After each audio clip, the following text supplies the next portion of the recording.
organic, unpredictable, unknown, lovely, beautiful, a sense of fulfillment. This is part of the pleasures of life and not the chores of life.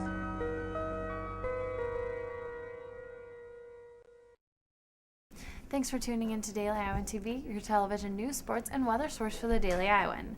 I'm Kylie Sebert here in the Daily Iowan newsroom to give you a quick update on what's been happening in the Iowa City area. Tasers are a controversial weapon often used by police to control a situation. We now have Daily Iowan reporter Matt Starnes with us to explain why they have become a common alternative to other weapons. Matt? Thanks, Kylie. Iowa City Police have found tasers to be a safe and effective alternative to other less lethal force options, such as pepper spray and extendable batons. Officers have said that a taser provides a safer and more effective way to subdue a combative subject with less harmful options to both the officer and the subject. Back to you. All right, thanks, Matt. And to read more about tasers and the police force, check out Thursday's pages of the Daily Iowan. And the University of Iowa held its annual Study Abroad Fair Tuesday afternoon in the Old Capitol Mall. A number of programs and countries were represented in the fair. Daily Iowan TV's Adrian Crossley shows you a new kind of study abroad program introduced this year. This year, the University of Iowa is offering new study abroad programs that are placing an emphasis on volunteering. Those study abroad programs are often purely academic. These new programs were created to help mold students into worldly, well-rounded individuals. Many students learned about these international volunteer opportunities for the first time during Tuesday's fair. Okay. So traditional study abroad programs are primarily focused just on academics. So taking courses overseas that are often tied to the location. So you're learning in a classroom of a city or a country or a culture. Programs that have volunteer work involved include that as well, but they're typically called service learning programs. So you're out in the community volunteering, filling some need in the community, but you're also tying in academic work. Financially, the cost of these study abroad programs, especially for the in-state student, could be quite a burden. Well, I guess the first thing I would say is if you've got a financial aid package, that going during the semester makes a lot of sense because you can use everything that you get for financial aid at Iowa for the semester you can use on study abroad. Exchange programs are a really handy way to go abroad and not break the bank. Because if you're an Iowa resident, you do an exchange program, you pay tuition and fees to Iowa as if you were staying here on campus. For more info on these programs, visit the Office of Study Abroad located on the first floor of the Old Capitol Mall. Adrian Crossley, Daily Iowan TV. For more information on the Study Abroad program and other service learning programs, visit the website at the bottom of your screen and click Study Abroad. And students' input was the focus for UISG and the Graduate Executive Council Tuesday evening. Daily Iowan TV's Christina Targos explains what initiatives they are working on and what Sally Mason had to say about the university flood progress. On Tuesday, September 13th, the UISG and ECGPS held a joint meeting to discuss a variety of important topics. Along with the two governments, President Sally Mason attended as a guest speaker. She spoke about the continuing restoration of the buildings affected by the 2008 flood and had lots of praising words on the high rankings of multiple UI colleges. The University of Iowa overall has moved down from 29 to the 28th best public school in the nation. She was talking about the growth of the university and how many new freshmen are coming and how our rankings have really improved, especially in light of, the economic downturn and especially in light of the flood.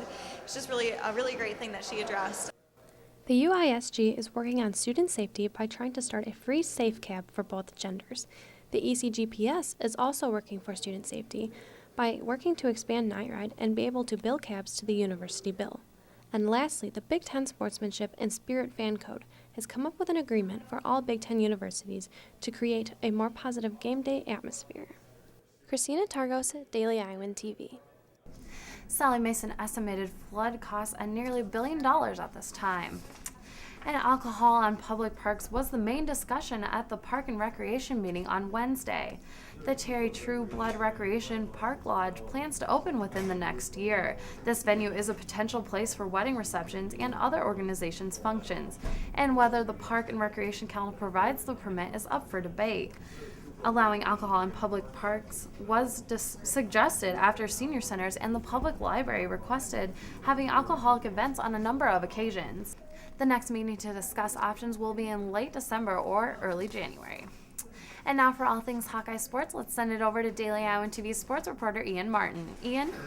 Thanks, Kylie. And it's not often in sports that family members are pitted against each other, but last Friday night at Carver Hawkeye Arena, one of Iowa Volleyball's best had to face her father, the coach of the other team.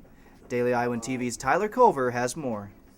A true father-daughter rivalry took place Friday in Carver Hawkeye Arena as senior volleyball player Megan Eskew was matched up against her father, Bob Eskew, head coach of the Chicago State Cougars.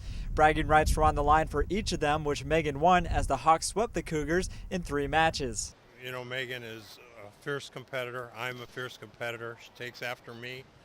And we came out here tonight to take her out of the game. We got some good blocks on her, and she just got us. Megan and the Hawkeyes volleyball team's performance left Mr. Eskew not very happy on the sidelines, and afterwards Megan was pleased she got to one-up her dad in her final opportunity to do so as a player. I was really excited. I mean, I was just going to play normal, my game, and then I would look over at the net afterwards. I wasn't really concerned about playing my dad's team, just kind of staying mentally as I would any other game. While Megan just tried to ignore the idea of playing against her dad during the game, Bob Eskew was very conscious of his daughter's presence, and afterwards he was critical of her play, but still shedded light about the Cougars' game plan that was schemed around her. Yeah, well, she didn't hit particularly well, but our whole block was set up to take her out of the game. But she did, she served us real well, real well. And when Chicago State's game plan didn't work, Megan was not shy to the idea of giving her dad some grief. After it was nice to look at him and be like, Bob Eskew was still not content afterwards about the loss to his daughter, and when asked about his next opportunity to get her back, he said the following. Well, she's going to graduate this year, so I'm going to try and get her as a coach. To which Megan had no comment afterwards.